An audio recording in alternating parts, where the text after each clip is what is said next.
What's going on, everybody? Welcome to another Angle of Pursuit podcast, your fantasy football, sports betting, and NASCAR home here at FakePigskin.com. I'm your host, Kyle Robert. You follow me on Twitter at NotoriousKRO. With me once again, it's Brian Twining. What's up, Brian? What's up, Kyle? Well, it was a pretty exciting race last week in New Hampshire, and you did it again, even Dude, though we said there was no chance in hell.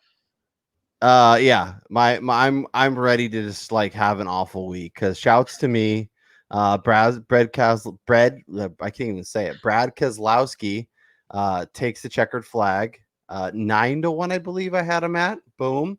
I also had Party Marty, for top three as my best bet, gets third place. So happy with that. Shouts to OG. Once again coming through with another winner. He was riding the Truex hype train with us. He had a top five, which I love that. I mean, cashing tickets, you can't be mad about that. Yeah. So overall, it was a pretty good little race last weekend.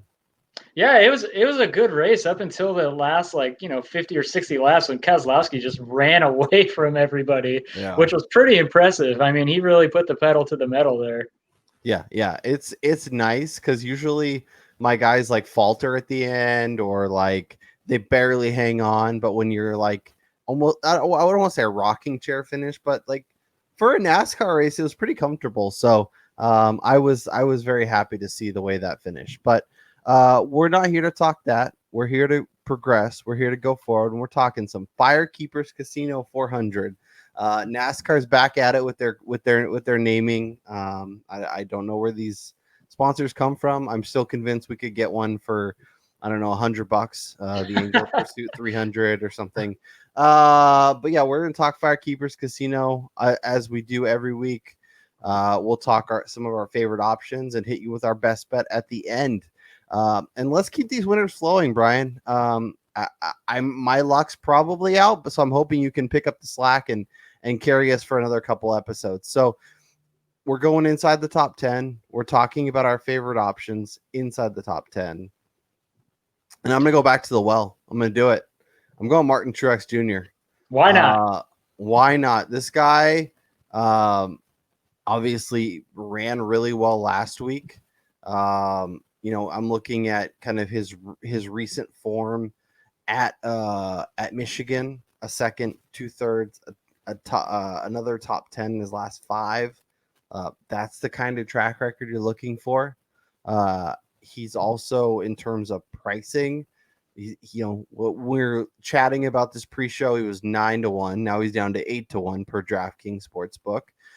Still number I'm happy to grab. And still not like he's like what the fifth highest rated driver at this point. So I'm happy to go there. I'm happy to take a shot, and I think recent form, history at this track, everything sets up for him to have another productive race this week. Yeah, like you said with Marty Truex here, he's actually third in average finish over the last 10 races here, which is the last 5 years at like 8.5. And it's interesting looking at the numbers for this track that there's only 6 guys that actually average finishing inside the top 10, and then everybody is just kind of muddled in the teens. So this is a very difficult track to run at, and you don't see a lot of consistent success except for the guys that are near the top. And Right.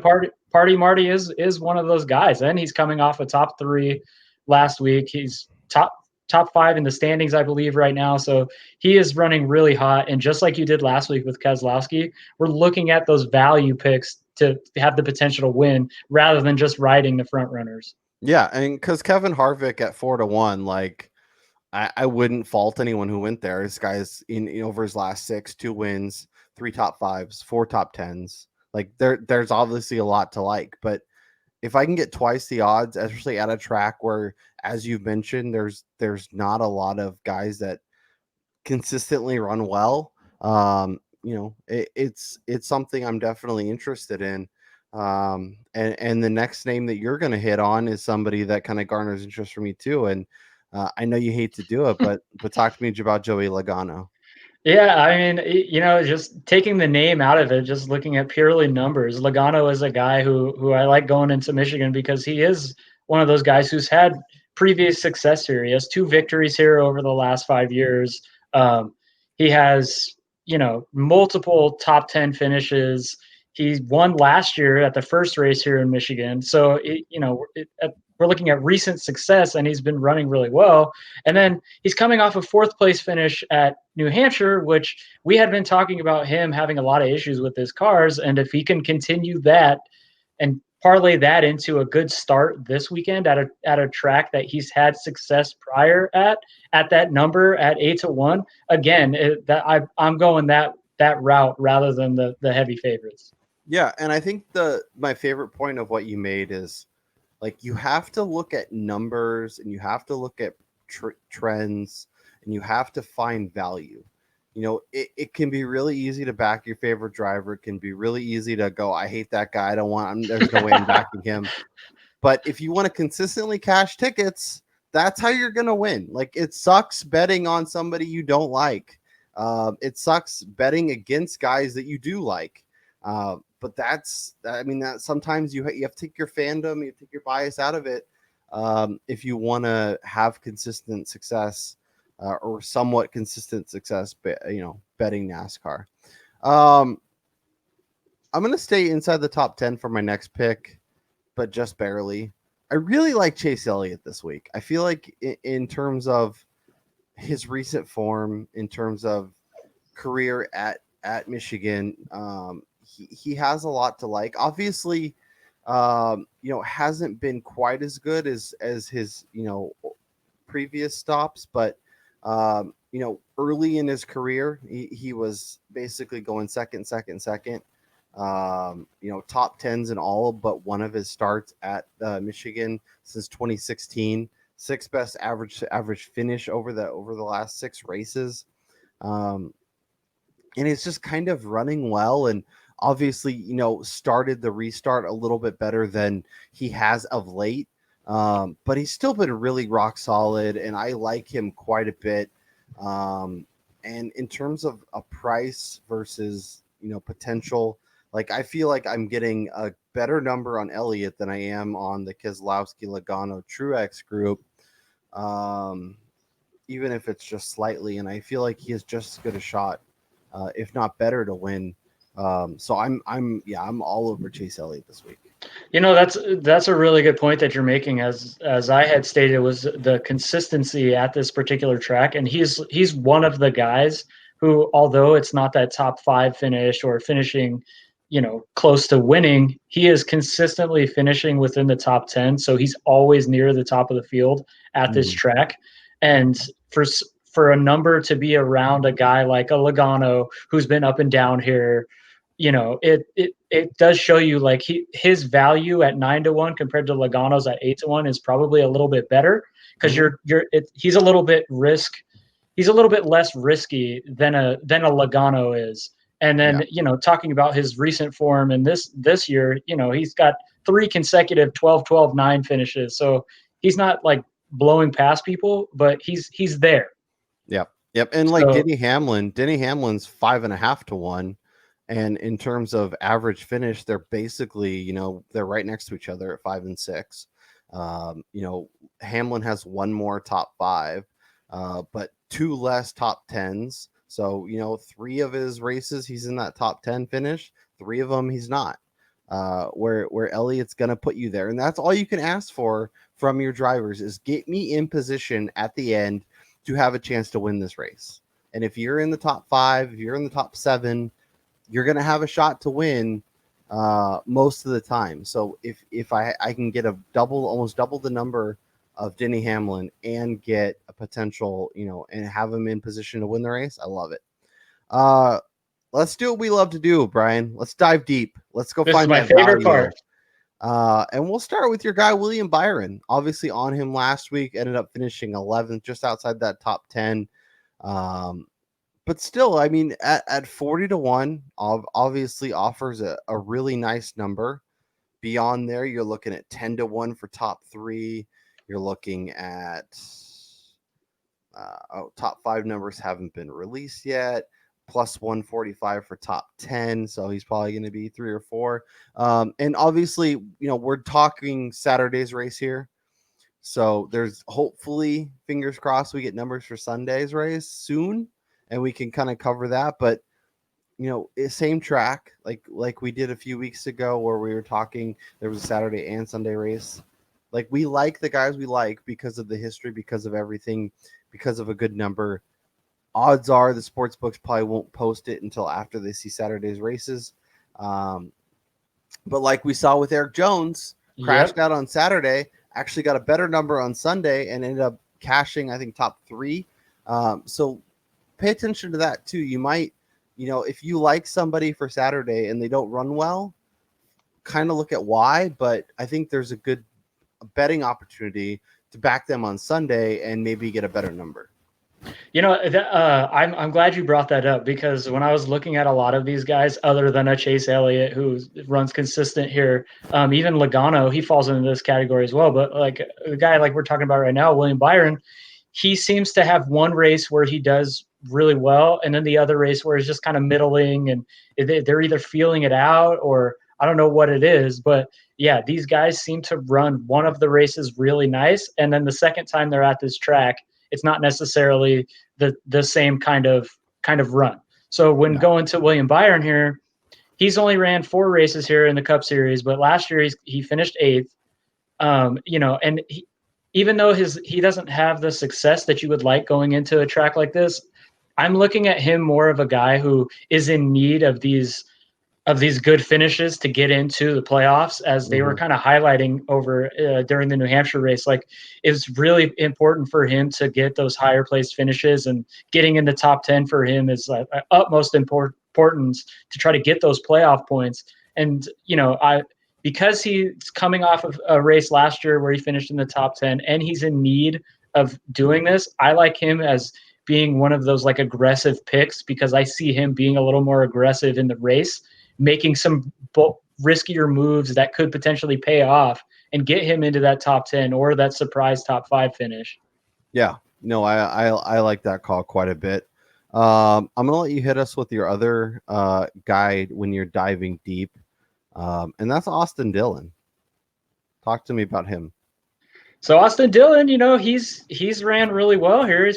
For the most part, he's got 4 top 10 finishes here. He's coming off a top 15 at Kansas. He has a victory this year. He's been doing really well. His average victory during the 20 season is, about 15th or 16th. But when we're looking for that value for that top 10 selection, or even placing that $5 on that surprise winner, 66 to 1 for that, and a top 5 finish at, let's see here, what is he top 5? Top 5 at, or top 10. Yeah. Top 10 finish 2 to 1. So, you're at a guy who's ran pretty well here. He's more than likely going to be near the top 10 in this race. So he was the first dude that stood out to me with his odds.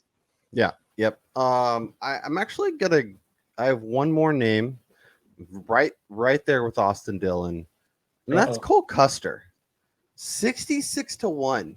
I'm probably not betting him to win, but I'm going to be looking at that top 5, top 10, kind of like you are. Like, I'm looking at his last 6 races, obviously got that win, but has 2 top 5s, has 4 top 10s. Like, he's been running really well and seems to kind of almost shifted into that next phase where he's going to become a guy that's in contention a lot more, kind of in that middle tier. Like, there's obviously the low tier of the guys that just kind of fill at the back of the race. And then you have your elites like, Denny Hamlin and Joey Logano and Brad Keselowski, the guys that win all the time. And then there's kind of that middle chunk where there's guys have the ability to pop, but also have times where it doesn't go so well. But Custer is still priced towards the bottom chunk, and I think he's elevated himself over the last few races, and seems to be kind of finding another gear, finding a way to be a little more consistent. Obviously, the win is huge for confidence, but continuously being in the conversation, I think, is huge. So 66 to 1, once again, I'm not I'm not going there probably. Like maybe like you said, $5 on it just to see. But like a because you top never 10, know. right? But like a top 10 at 2-1, like I love that. Like I'm all over that. And if you want to get real aggressive, you look at like top 5, which will probably be like 7 or 8, I'm guessing, based on the 16-1 top 3. Like I don't hate that either. And I mean, if you're looking at 16-1 for a top 3 on Cole Custer versus a 4 or 5-1 on Kevin Harvick or Denny Hamlin to win, like you're getting 3 times the odds. Obviously, it's longer shot, but 3 times the odds for, and I would say maybe 2 times the risk. Like I feel like that's a nice little wiggle room there. So, yeah, I think Austin Dillon and Cole Custer, and if your book offers parlays on top 10s, then you can throw those 2 guys together and win yourself some money. But Brian, now that we've hit the race, now that we've talked our drivers, it's what everyone's here for. It's time for your best bet. All right, so last week's didn't quite pay off for me, even though he still finished 7th in the race. Eric Almirola again with another top 10 finish, which we didn't even talk about him. But I mean, if you wanna take the bet on odds where you're paying more to win less, I would go Almirola at 1-2 to finish in the top 10. But I'm not here to talk about him. I want Austin Dillon top 10 at 2-1. That's my best bet for the weekend. Let's go. My best bet is Chase Elliott, and you can go top 3 if you want, but I'm calling my shot. I'm feeling it. Oh, I'm hot. no way. Your boy's on fire. Chase Elliott is winning on Saturday, and he is cashing that 9-1 ticket for me. And I'm gonna feel so good come next week. I hope that happens, because man. Catch me next week with pie on my face, but I'm all aboard. I'm seeing it well. I'm hitting it, and Chase Elliott is gonna take victory lane, get that checkered flag, and cash a 9-1 ticket for me. Let us know in the comments who you like, who you're backing this week, where your bets are at. You hit some winners, we'll shout you out. Like I said, I'm ready for my luck to the streak to kind of come to an end a little bit, but feeling it, seeing it. I'm gonna see where it goes. Just as long as it's not Kevin Harvick or Denny Hamlin. I got so sick of watching those guys win. Well, that's why they're priced the way they are. If you're enjoying the content, make sure you subscribe. Make sure you give us a thumbs up. It really does a lot to help us. For Brian Twining, I'm Kyle Robert, and we'll talk to you guys next time.